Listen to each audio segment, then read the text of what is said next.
So to do the search criteria in here, you're going to want to go to engagement, property alert. So like this one already has one. So I can go in here and I can change it up if I want to. Literally all the stuff that's on your MLS will be right here. Or if you want to come in here and draw something, boom, you can do that. Clear it. Maybe you want to draw a radius. No problem. You can do that. And then once you get through here, it shows you all the results. Once you hit next, it'll actually ask you, how do you want these leads to be distributed? Do you want them to all be sent now? Do you want to look at them first? When do you want them to go?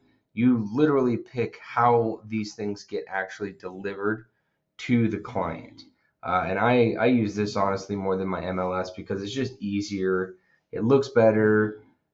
All the information's correct within 15 minutes. So I just really like this, and it's very, very good to be able to see when the people are opening the emails and all that good stuff.